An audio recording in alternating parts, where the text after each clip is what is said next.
Tonight on CTV News, the opening of the new PNE Amphitheater. There is a tremendous amount of excitement about this venue in the world of promoters and artist management. Finished just in time for tonight's debut concert and the World Cup. The Soaring Arch with a soaring price tag. It literally tore my life apart, but I had to do it. What a police watchdog has decided about complaints made against disgraced VPD officer Jim Fisher. A CTV exclusive. I only remember getting scared and crying. It was a crying scream.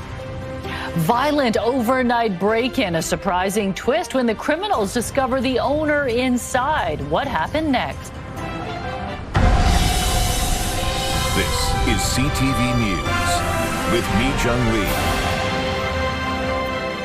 Good evening. Thanks for joining us. The price tag has tripled since it was first announced. There were plenty of delays, but tonight the PNE Amphitheater is officially open with its first concert just minutes away. CTV's Shannon Patterson is live at the PNE and she got to see the venue up close. Shannon, how does it look? Mi Jung, this really is a very impressive venue up close with that big, beautiful wooden arch overhead. This is something the city of Vancouver has never had before, and the PNE is banking on some big-name artists wanting to play here. With seating for 10,000 under North America's largest clear-span wood roof, Freedom Mobile Arch is the PNE's first newly constructed entertainment venue in 58 years. The Freedom Mobile Arch, as you see it today for the first time, is really a bold symbol of our province's creativity in design and engineering and the magnificence of Canadian wood. The new amphitheater features state-of-the-art acoustics and production capabilities. We wanted to build the kind of venue that had plug-and-play infrastructure so that local arts, culture, and community groups could also participate by just coming and plugging into what was already there. So we expect a full roster of great shows of every size and every genre to come through. The project faced major geotechnical and engineering roadblocks along the way. The 2021 budget for the amphitheater nearly tripled, with a final price tag of $183.7 million. So yes, there have been cost escalations along the way, but what I can tell you is that in each and every step, we have been transparent with council, and we have worked with the city council, and they have continued to share our vision for what this venue is and what it can be for the entire region, and they have been supportive of that at every step of the way. With many artists expressing interest in playing here, the PNE expects the amphitheater will generate significant revenue. There is a business case in place. We expect the payback to be somewhere between 15 to 18 years, but I fully suspect that once the excitement of this venue gets out, that there's an opportunity to pay it off even sooner. The venue's first test will be a big one. It will play host to the 28-day FIFA Fan Festival starting next week and the PNE Summer Night Concert Series in late August and early September. And Shannon, tell us about the kickoff celebration tonight. Canadian music legend Jan Arden is hosting a 90-minute big theatrical production here featuring 200 performers, all celebrating the culture of British Columbia. The PNE obviously hoping this is the first of many big and hopefully lucrative concerts here. Mi Jung? Yeah, the roof is pretty dramatic. Thanks a lot, Shannon. Allegations against a disgraced former VPD officer have been deemed unsubstantiated after an investigation ordered by the BC Office of the Police Complaints Commissioner. But the sex trafficking survivor who filed the complaint says this isn't the end of it. CTV's Michelle Bernaro has the exclusive report and a warning. Some viewers may find the content disturbing.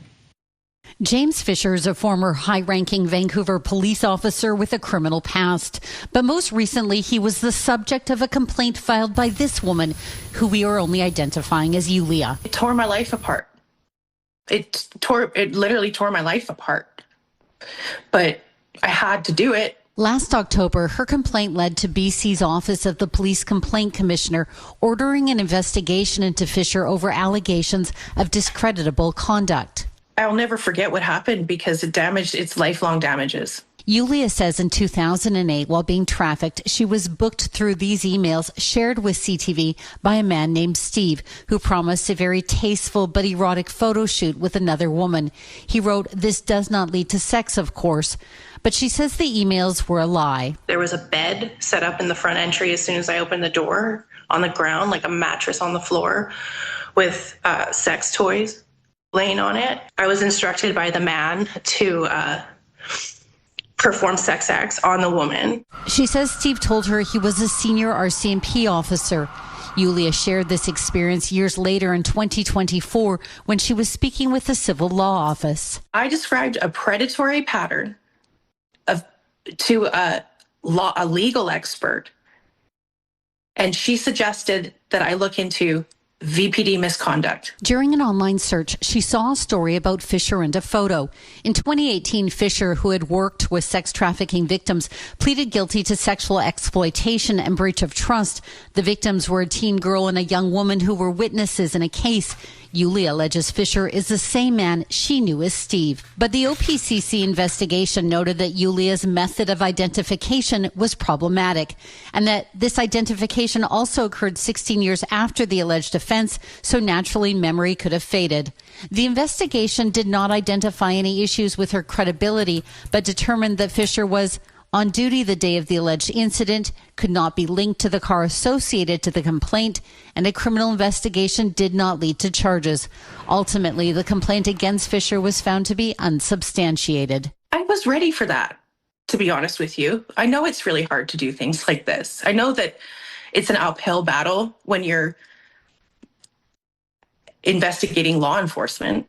But Yulia is deeply troubled by what she says are multiple inaccuracies within the investigative report. This needs to be redone because there are mistakes all over it. There are mistakes with timelines, events that did not happen, details with my trafficking that are completely inaccurate. While she says these may have not changed the outcome of the investigation, they still matter. They didn't care enough to get the details right.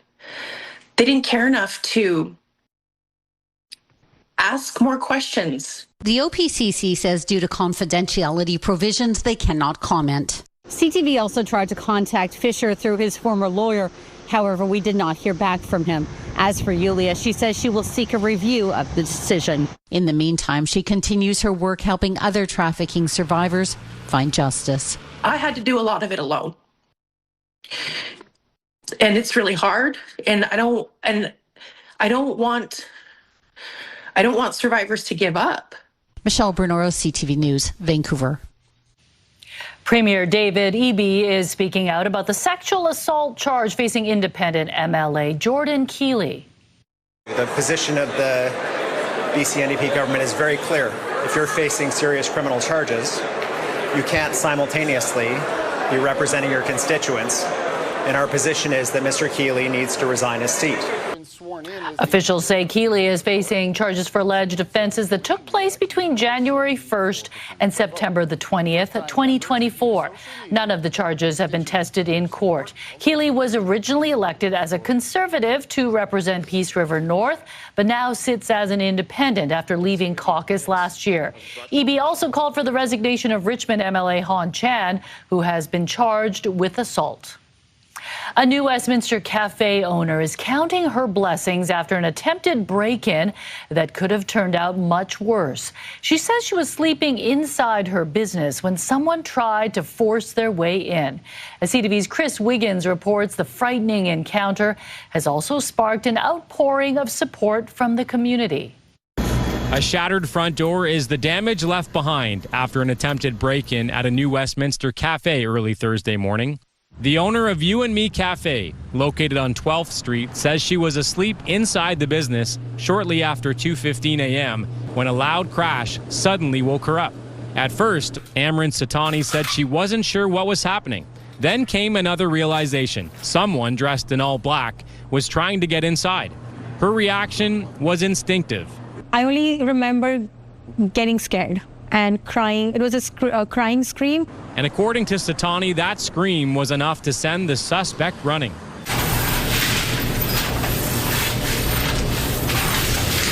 While the physical damage can be repaired, she says the emotional impact of coming face to face with an attempted intruder has been far more difficult. The fact that I saw that person live in front of me, just a few steps away from where I was standing, that is just Like it is a big trauma. New Westminster police responded within minutes, but the culprit had already taken off. Police say the investigation is still ongoing. When our officers arrived on the scene, they contained the area, and the K9 unit also attended. So they were able to just canvass the area. Unfortunately, didn't locate a suspect, but there's some follow-up investigation that's happening, and we're hoping to advance that investigation. But we're in the early stages right now.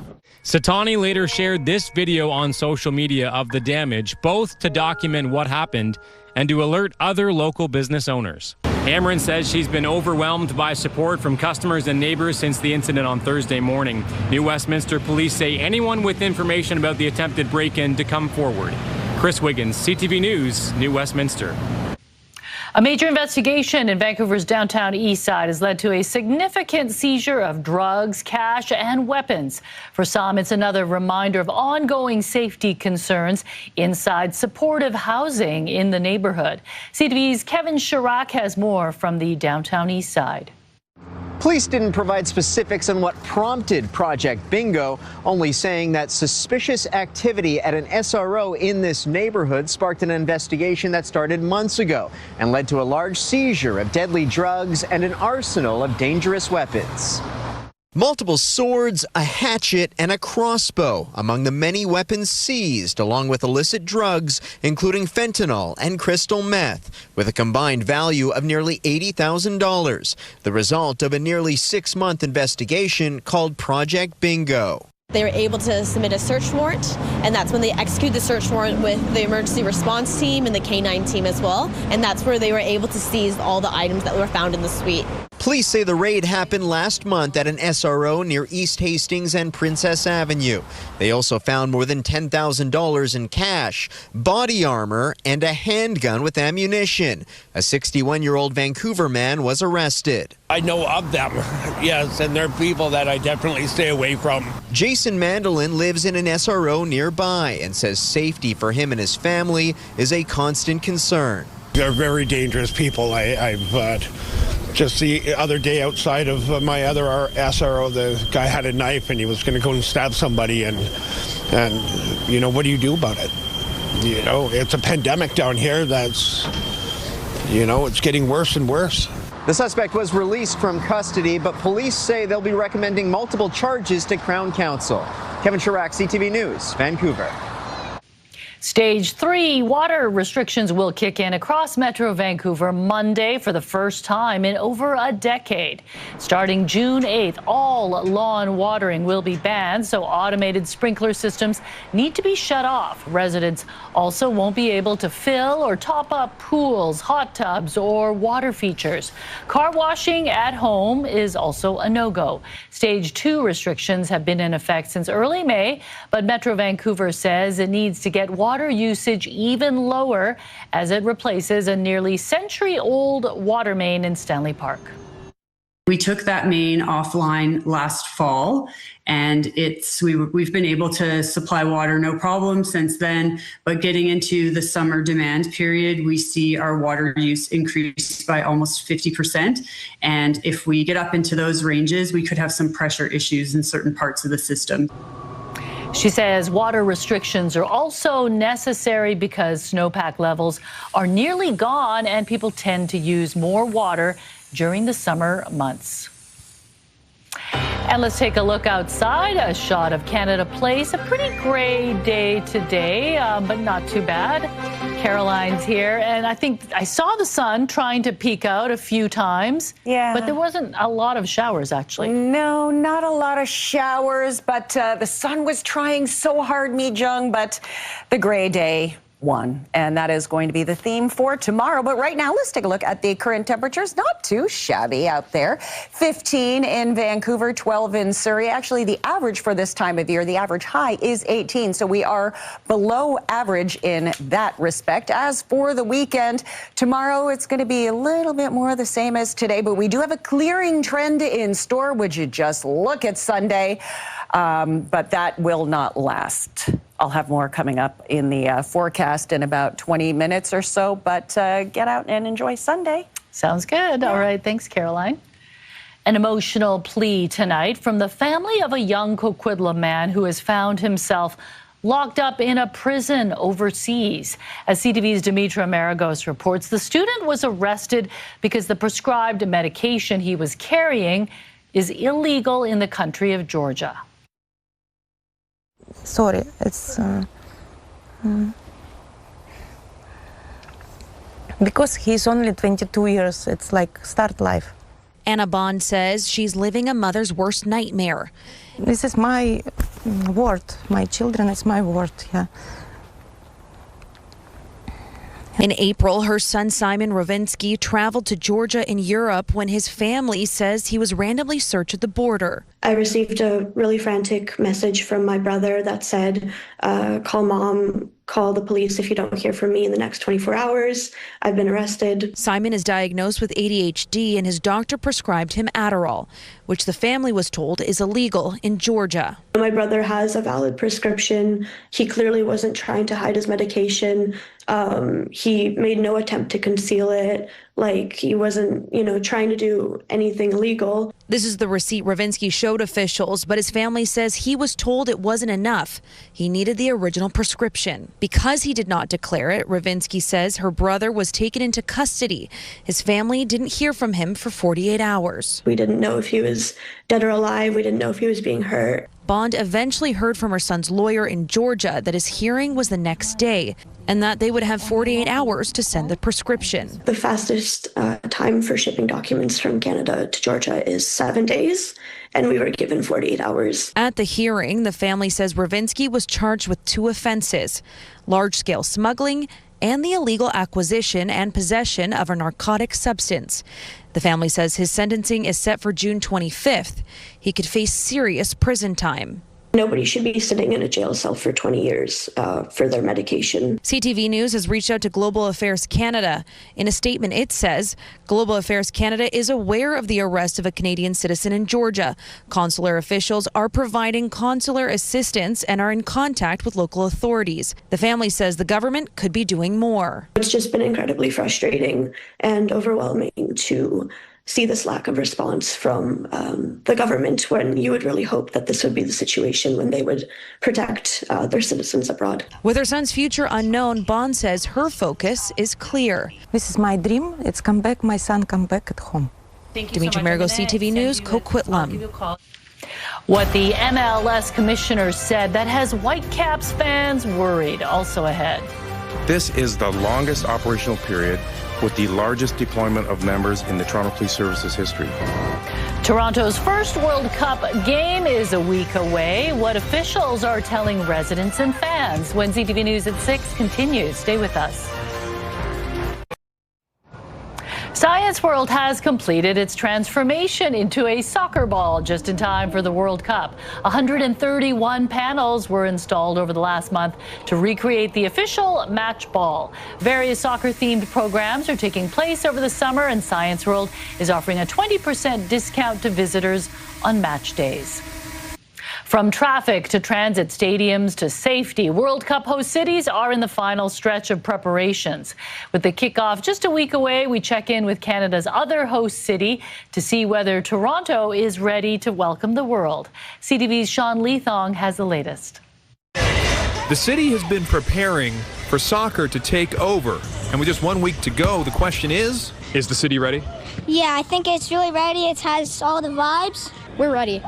I've seen some little sneak peeks of the city. I think we're ready enough. And while these young players show confidence on the pitch, today the city did the same. Toronto Stadium is ready. As they outline their plan to help fans get to and from the stadium and FIFA Fan Fest at Fort York, asking fans to plan ahead, check entry requirements at both the stadium and Fan Fest, and reminding fans to arrive as early as 3 hours before the start for entertainment and giveaways. Our plan addresses the downtown, what we call the last mile. Anyone heading down to one of the 6 matches at Toronto Stadium or FIFA Fan Fest are being told to use transit, walk, or cycle, as there's no parking on site, and Uber Lyft will be in a designated drop-off location. And while Toronto prepares to host fans from around the world, on the ground they can expect a large police presence. This is the longest operational period with the largest deployment of members in the Toronto Police Service's history. With thousands of officers deployed from Toronto and neighboring regions like Peel, York, Durham, Ottawa, the OPP, and the RCMP. Back on the pitch with only a week to wait, the excitement level is Probably a 10. I'd say 10 out of 10. And as fans, their allegiance differs. Who are you cheering for? Canada and Scotland. Canada. Portugal and Canada. I'm cheering for Spain and Turkey. I want Portugal to win. What about Canada? Canada, yeah, they got a pretty good squad. I think they'll make it good in this tournament, but again, we can't have expectations too high. As the World Cup runs for a lengthy 5.5 weeks, from June 11th until July 19th. And a reminder, you can catch every match and every moment of the FIFA World Cup on Canada's official broadcaster, TSN. FIFA is responding to backlash over its last-minute ban of reusable bottles inside World Cup stadiums, including BC Place. It's partially rescinding the order. Fans can now bring their own water as long as they play by the rules. Hard-sided reusable water bottles remain prohibited, as FIFA announced on Tuesday, due to safety and security concerns. But spectators will be able to bring in one 20-ounce water bottle so long as it is soft, plastic, factory sealed and disposable. Some worry for Vancouver Whitecaps fans. Major League Soccer's commissioner is indicating there has been little progress made, if any, in efforts to keep the team in Vancouver. We don't have the corporate support in Vancouver and in the province that even this team has on its own, but certainly we believe we'd be able to achieve in a better dynamic in BC Place. There's very little corporate support, and there is no path to a better solution yet. Don Garber made the comments yesterday, but BC's Jobs and Economic Growth Minister Ravi Kahlon released a statement that read, "We are working within a positive framework to strengthen the club's long-term future. This includes improving the game day economic model, exploring new sponsorship opportunities, and advancing work on potential stadium solutions." A milestone for BC's newest medical school at a time when BC's desperate for doctors. When students can start the program, also ahead. We are able to get Tom situated somewhere safe. Good news for a senior who was homeless in Richmond after a CTV story aired last week. He now has a roof over his head. The story is next. The Massey Tunnel will be closed in both directions overnight this weekend. The tunnel, which carries Highway 99 between Richmond and Delta, will close at 10 tonight and tomorrow, reopening at 4:30 the following mornings. The closure will give crews time for the testing and maintenance of safety equipment. SFU's new medical school has received a significant donation from local entrepreneurs. The biggest cash gift in the school's history will help enhance the new program, which officials say is beginning at a crucial time. CTV's Ben Nesbitt reports. Nearly 60 years have passed since Western Canada last opened a new medical school. But in just 2 months, that will change as the SFU Stevens Family School of Medicine is set to welcome its first class at the Surrey campus. British Columbia is facing a profound and urgent challenge, a critical shortage of family doctors. Philanthropists Aaron and Ratna Stevens, who founded the organic food company Nature's Path, have donated $40 million to the program, the biggest donation SFU has ever received.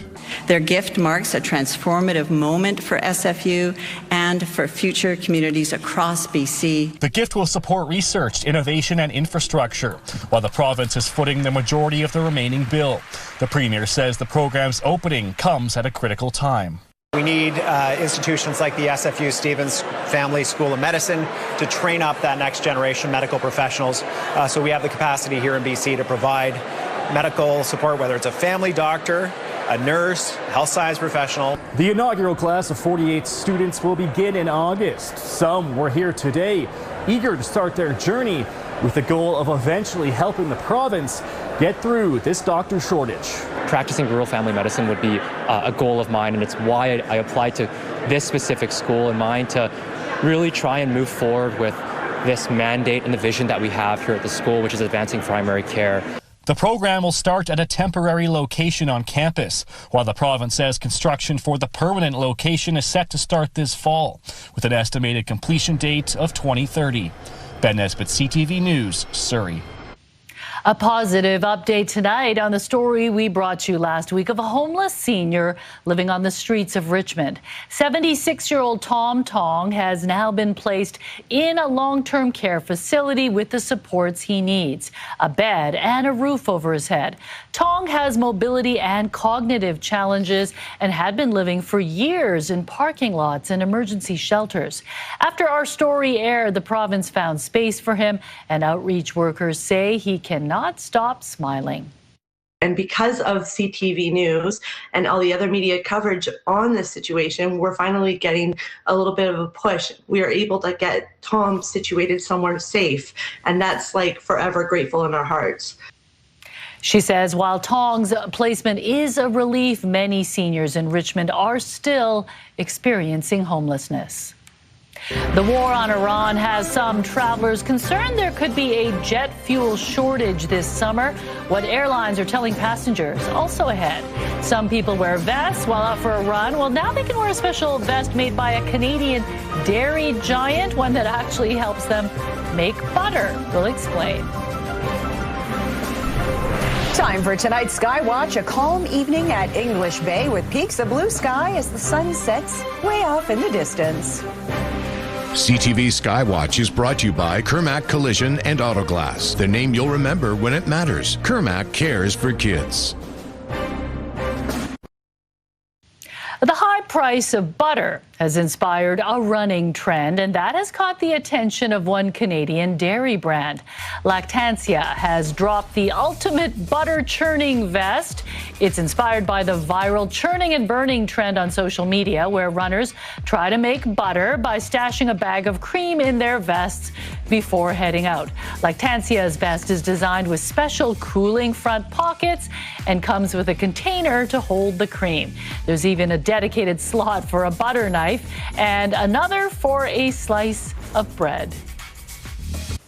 I didn't know that was a trend, running to make butter. Neither did I. Apparently, all the cool kids know about it. We'll catch up, Mi Jung. But I mean, I like it. A little snack. Yeah, it's cute. Do you know how far though you have to run to actually turn it into butter? Farther than my little legs could carry me. That's 10K. Well, okay. I'll do one. You could do that, right? Make a little bit of butter. Sure. I love that you think I could run 10K. All right, no one's running 10K tonight in this weather because it is messy. It is gray out there. Let's take a look at the current conditions. Yes, it is gray. The showers are lingering. And just as I was walking out here, the trees were beating on the windows here at the CTV studios. So yes, it is gusty. Average high is 18 for this kind of year, and we are sitting below that. Why? This low pressure system bringing in all of this unsettled conditions, namely in the central part of the province and into the southern interior, where you're going to see a risk of thunderstorms throughout the day there tomorrow. But let's take a look at what is going to happen the next 24 hours in Vancouver tonight. A risk of thunderstorms and temperatures hovering right around the average low, which is 10 degrees. More showers then to start your day. The thunderstorm risk continues in the early afternoon, but then a clearing trend is in store. We could see a wee bit of sun later in the day tomorrow as the rain dries up. For now, more on that later. First, let's take a look at tomorrow's forecast, shall we? Port Hardy, you're going to see some showers in the morning and then clearing as the day goes on. 16 degrees. Campbell River, Comox, there's a risk of thunderstorms in the afternoon. You see a little bit of sun, a little bit of cloud, mixed bag there, high of 17 degrees. As we head to the South Island, there is a risk of thunderstorms throughout from top to bottom there. But again, mainly cloudy skies and some showers throughout, highs between 14 and 16 degrees. More the same for the Sunshine Coast, mix of sun and clouds, some showers there. Whistler, risk of thunderstorms, 12 degrees. Squamish, risk of thunderstorms as well, high of 15. Risk of thunderstorms for the Lower Mainland. I sound like a broken record. Highs between 15 and 16 18 degrees, but there is a clearing trend later on in the day, and that will linger with us through Sunday. But then Monday and Tuesday, the showers return. But would you just look at Wednesday, Thursday, and Friday? Looking pretty good. We're going back to the 20s at the end of the week. We just have to get through this little rough patch and very interesting weekend of up and down weather. Yeah, we need a good stretch of moisture, you know, before the stage 3 water restrictions kick in on Monday, right? We do. Get the lawns soaked then. Yeah, hope so. All right, thanks a lot. Air Canada isn't the only airline looking to ease concerns about fuel shortages as we head into the busy summer travel season. Germany's Lufthansa has also released a statement saying most European airlines are confident there will be no jet fuel shortage.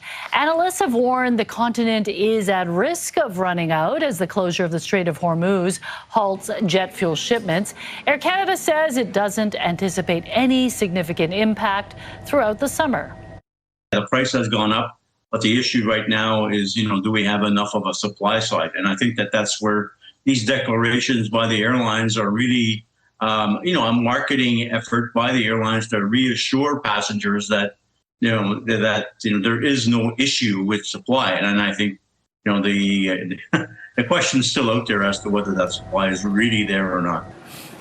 Air Canada says it sent the message to reassure those with trips already booked and those considering traveling. The stock price of one of BC's most successful companies fell today. We'll tell you why, also ahead. As a trucking company, there's a lot of emissions in our diesel trucks, and it's important for us to do what we can to reduce that. Making the trucking industry greener, but the cost to lower emissions is steep. More on a pilot project at the Port of Vancouver. That's ahead.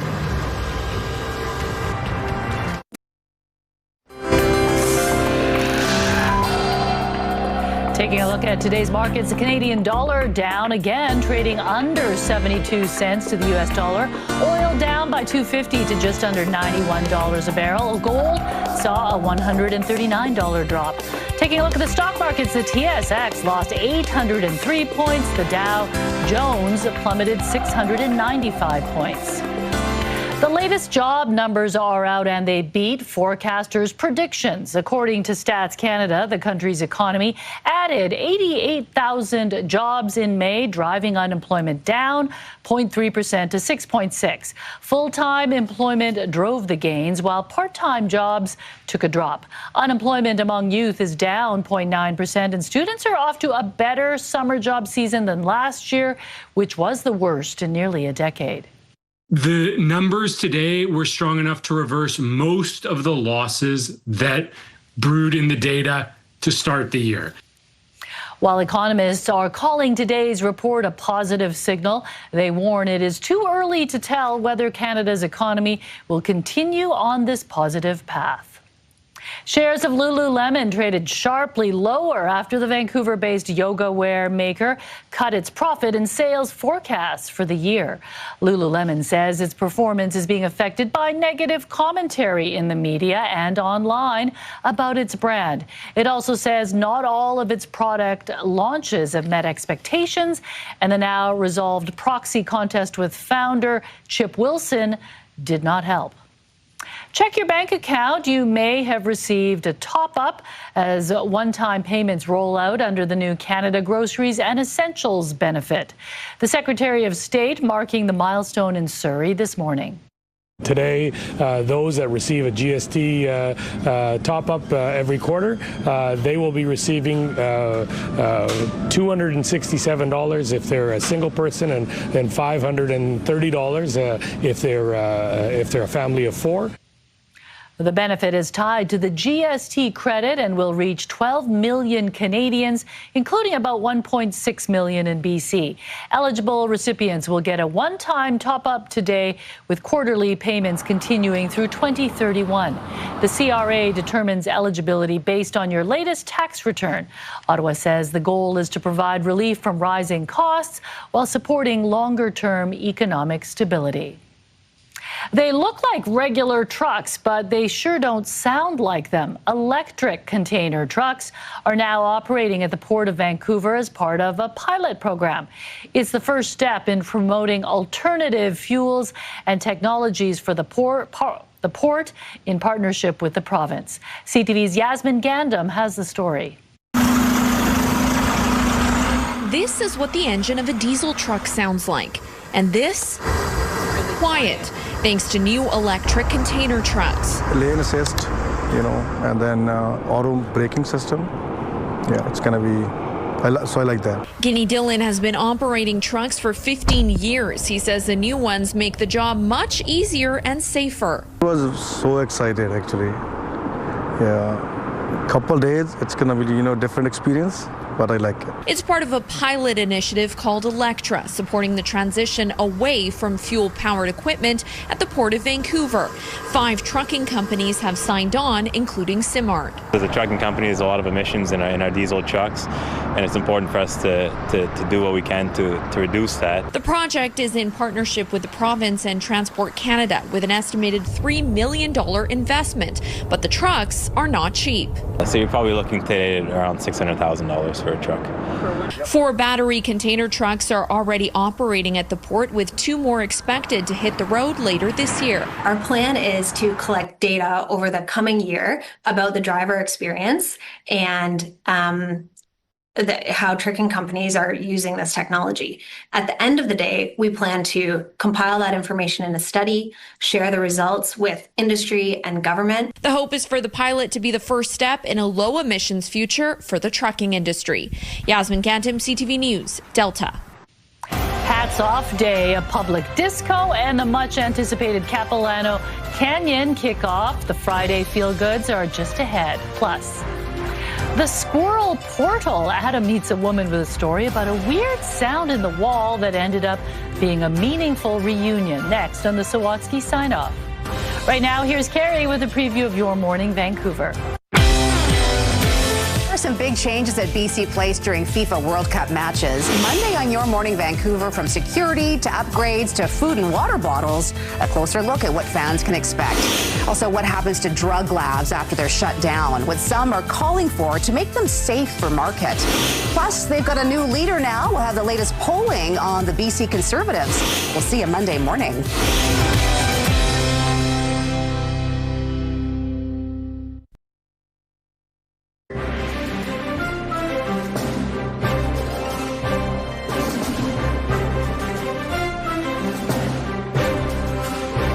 A zoo in Java, Indonesia, has done the improbable breed Sumatran tigers, one of the most endangered species in the world. And now the zoo's welcoming 4 tiger cubs.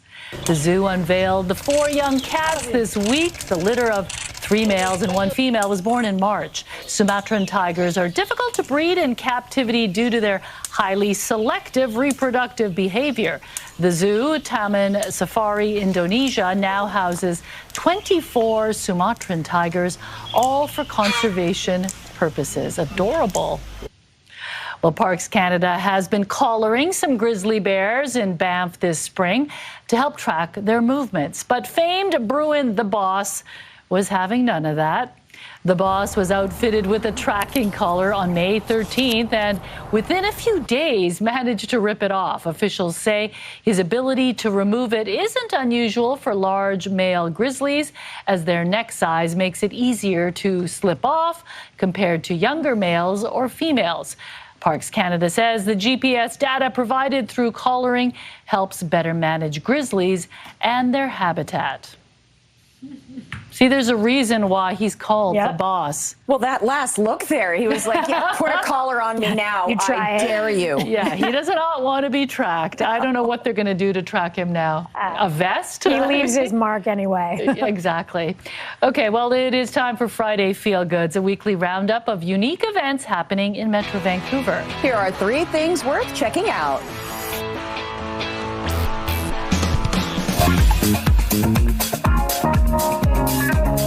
Public Disco is taking over Granville Island once again this year for a free block party. DJ sets, pop-up performances, art, food, and good vibes will be available to enjoy for all ages as Public Disco celebrates 10 years of bringing electronic music to the public. The celebration runs until 10 tonight and from 2 p.m. until 10 tomorrow night. How fun is that? Yeah, but I think there was something missing, though. What? A disco ball. Oh. Don't you need a disco ball? You need Hang it from the bottom of the Granville Street Bridge? Maybe that's asking for too much, right? Nothing gets past me, Joe.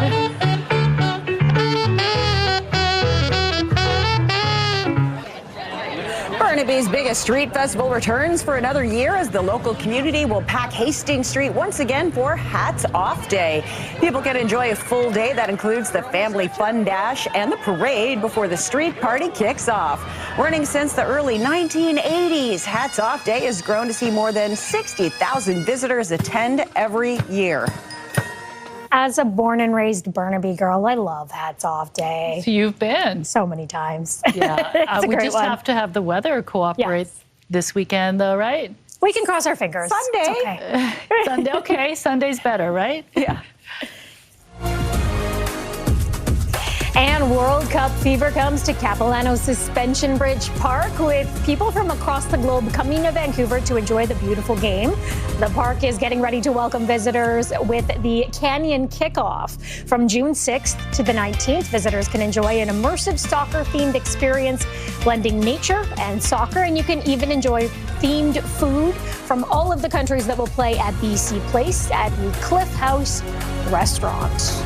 Very neat. It doesn't get much more BC than that, Yeah, right? that looks Soccer amazing. and the wilderness, that is beautiful. Well, I like the idea of the food reflecting the countries. The first game in Vancouver is Canada versus Qatar. So that's kind of a more obscure food, right? Qatari food. That'll be interesting to see what they come up with. Definitely. Okay, if you have a community event, achievement, or feel-good story to share with us, you can email ctvfeelgoods@ctv.ca. Just before we get to the Sawatsky sign-off, Lauren, what's coming up tonight on the late news?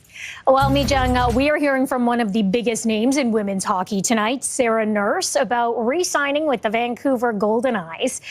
And we do have an update as well for you tonight on that massive fire in Penticton that destroyed a long-term care home under construction and forced nearby homes to evacuate, why the RCMP has taken the lead on the investigation, and what Mounties think may have caused that blaze. All right, thanks a lot for the update, Lauren. Well, what started as a rodent problem turned into a wild adventure for one Vancouver couple. Once they realized their vermin visitors were in need of help, they jumped to the rescue, becoming grassroots guardians. Adam explains in tonight's Sawatsky sign-off. When she looks back at pictures of her old home, little Wu will never forget that day she heard something weird in the walls. Scurrying, and we're like, oh no, we have a rat problem. So she and her partner Shane turned a box into a trap, placed it in front of the fireplace, and waited. And then all of a sudden we heard a scurrying. We got it, slammed the door. They carried the box to this nearby park and prepared to set the rat free. Oh, it's a squirrel. Oh, hey, buddy. I was, concerned about what we might find, to absolute joy. But instead of running away, the baby squirrel stayed absolutely still. So we were just trying to brainstorm, what do we do with this baby squirrel? Little Wu and Shane agreed the squirrel needed its mom. But when they brought the baby back home, she didn't return for him. Well, we were kind of trying to come up with sounds like... I was like, we don't really know. We don't know. So they found a recording of an actual squirrel's cry online, placed the baby on the ground, and played it. Less than a minute later, we were shocked because the mom appeared on the fence before racing to the ground to investigate. It was testing, to see if there's something a little bit off, suspicious. Then she moved close, scooped him up. The mom and baby reunited. And I was like very choked up. Like I felt a sense of awe that this actually worked. But this, it turns out, was just the beginning. It was like a deja vu. Over the next few days, they heard more scurrying and found way more squirrels in their fireplace. Felt like a portal from another dimension full of squirrels. It was like one after another, they kept coming. But this time, little Wu and Shane cared for them before driving them to an animal rescue. And once the babies were old enough, the whole family was released into the wild, leaving these humans feeling a deep affinity with squirrels. So we'll always remember the time that the squirrels came through the portal and decided to give us the gift of being able to connect with them in that way. Adam Sawatsky, CTV News. The Sawatsky sign-off, brought to you by 1-800-GOT-JUNK. They make junk disappear. All you have to do is point. That's amazing how they just played that sound and attracted the mother. I want a squirrel portal. Yes, yes, I do as well. The babies are cute, but when they get bigger, well, there can be some problems. They're still so cute. Well, thank you so much for joining us. Lauren's back tonight at 11:30. Good night. Have a great weekend.